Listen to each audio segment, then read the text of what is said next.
Bandits, and Rush as Buffalo looks for a seventh title in franchise history. Paul Dawson of the Bandits is with us now. I feel, Paul, that Marty's going to have the bulk of the questions for you based on your defending style and your background. But I mean,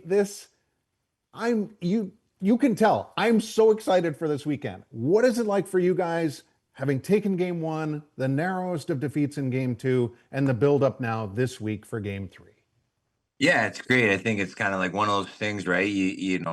Obviously you start every season kind of with this in mind, but it's like if you pulled the players being like, "Hey, we got one game at home in front of 19,000, like would we take it?" And, every single guy is going to say yes. So again, that's why you try and finish first and try and get this home floor to, play in front of these fans, and it's hostile. It's going to be great. It's going to be sold out. So yeah, the boys are amped up for sure. Okay, yeah, let's go right into it. A new single season shot blocked record for you. Look, in hockey, like Alex Tuck blocked the most shot this last season with the Sabres, but he's got full, I'm not going to say full gear. It's not like a goalie, but you guys don't wear much, and that ball hurt. So it's got to be like, I'm happy to do my job, but man, it leaves a mark every time. Yeah, no, the legs are all black and blue. The arms are all black and blue. Yeah, I mean, the upper body's not too bad, but anytime it hits on any part of the leg, that's just skin on ball, which doesn't feel great. But I guess it's just when you're in the heat of the battle, the adrenaline's going. I mean, you still feel it, but you don't really notice it till after the game. So again, it's just one of those things, like you being a goalie and me being a defender, whatever I can do to make your job easier is what I'm trying to do there. And especially in lacrosse, if we don't get a shift, they don't get a shot at net, there's no reset. So that's kind of a big thing too. So it's just one of those things, just try and do whatever we can to win.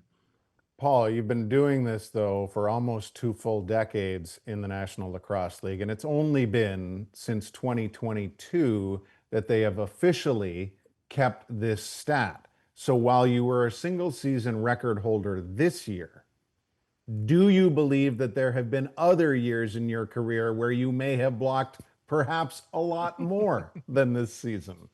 Yeah, that's funny because I've played with Vino for a long time, and it's definitely a topic of conversation, like with the single season. And I think I whatever lead the all time, but it's only been 3 years. Everyone's like, when did you start blocking shots? And me and V just laughed because, like, again, I came in kind of doing it. So yeah, I mean, I don't even really remember if a time in the season where I had more than 53, but it's like people are like, how many do you think you blocked? And it's like, honestly, probably around 50 a year. So you times that by whatever 18, 19 years, that's probably where we at. So but yeah, it's just funny because since they've taken the stats now, it's becoming a thing. But it's like we've been doing it for a lot longer than that with no reward, no nothing. No one cared about it.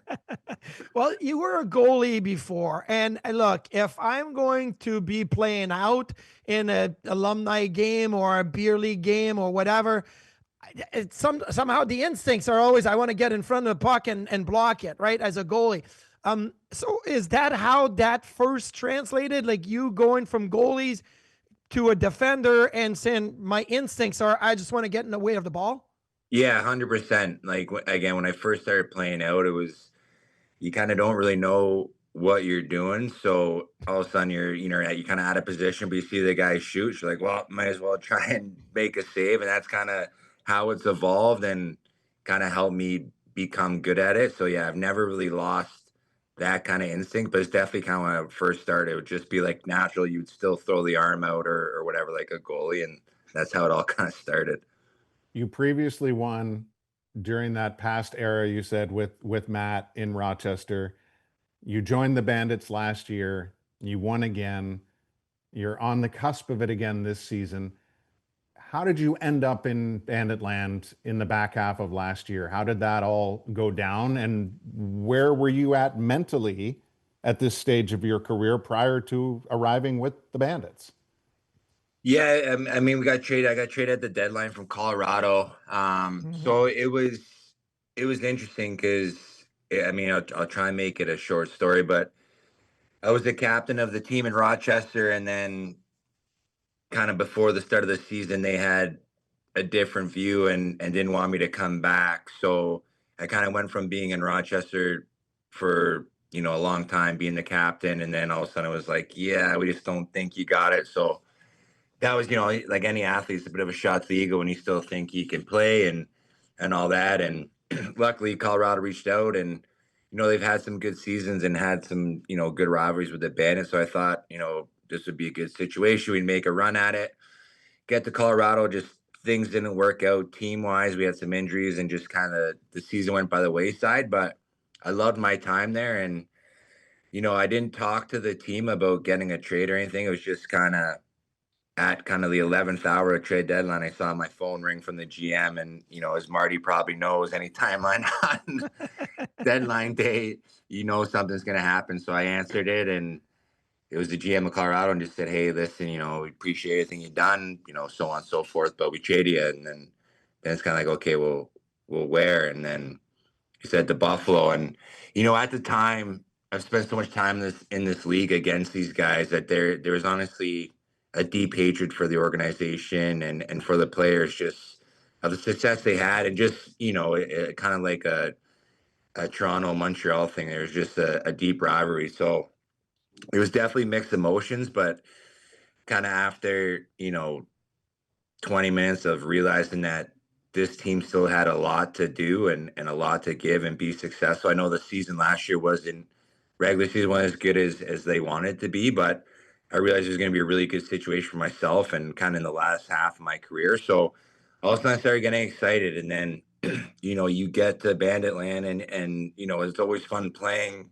against the Bandits in Bandit Land, but then all of a sudden you get there as a part of it, and it's just like it's another level. Obviously, 18,000 in there. Everyone's knowledgeable. They're all into the game, and it's been an awesome fit. And hopefully we can kind of continue this storybook run. So it was definitely mixed emotions, but now like it's one of those things where it's like, man, I wish I did it earlier.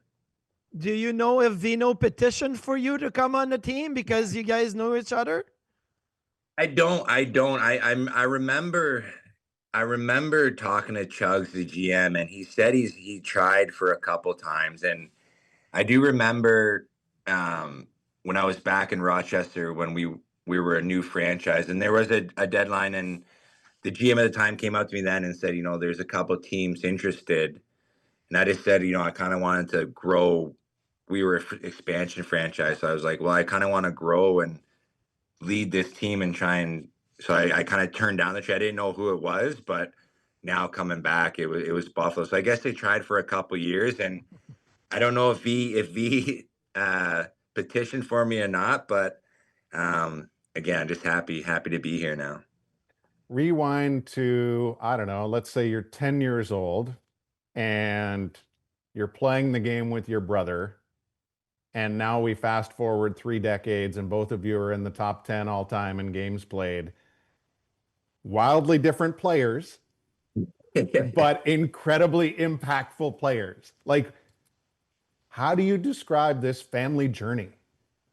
It's it's crazy. Again, it's going to be something we both look back, post career. Obviously, he's post career now, and it's crazy. I don't know how I don't know how we got here, to be honest. I mean, obviously, look at my brother's career. He's one of the best of all time, and all that. But again, like he worked for everything he got, and to be honest, like I'm 4 years younger than he is, and just watching kind of the transformation he made kind of drove me to kind of continue doing what I was doing. And and then it comes from my old man who's passed away a couple of years ago, but he was a cop for 44 years in Toronto. So I think it kind of just trickled down that you got to put the work in, and if you do, good things usually happen. But it is kind of surreal to think that we're both in the top 10 again.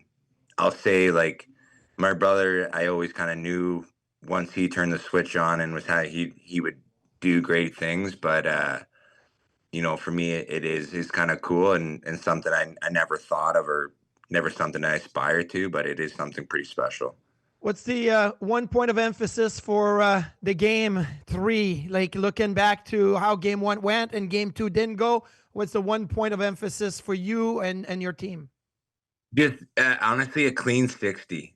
I think if we can play a clean 60, I just think too many little mental mistakes that end up in the back of our net. I think if we stay disciplined, stick to our structure, like it's so cliche, but we were 1 goal, and if we look at it, kind of all the goals we gave, there was 5 or 6 that we almost gift wrapped them. So Yeah. I think defensively, we can just keep them to the outside, be harder on loose balls, pick up more loose balls, and not take penalties. I think we'll be in a good position to give ourselves a shot. Paul, amazing discussion Yep. today. Thank you for this. You undoubtedly know that Bandits fans probably had the same feeling about you prior to your arrival in Bandit land, and that's what what's makes this here. also, it's tough. Like it's funny because it's kind of like a Brad Marchand going to Florida. Like Exactly. most of the fans I got met with was, man, I hated your guts before you got here, but I like you now. But as we play the game, that's why I play it. And I don't want to be liked by fans or by opposing players, but it does lead to some awkward conversations to start for sure. Well, good luck on Saturday. Thank you again for the time. Appreciate it, guys. Thanks for having me. There's Paul Dawson of the Bandits, just an ultra tough defender in this league for almost 20 years, multiple championships, and he's trying for another with the Bandits as they take on the Rush Saturday afternoon at 4:30 in what we expect to be a sold-out Bandit land.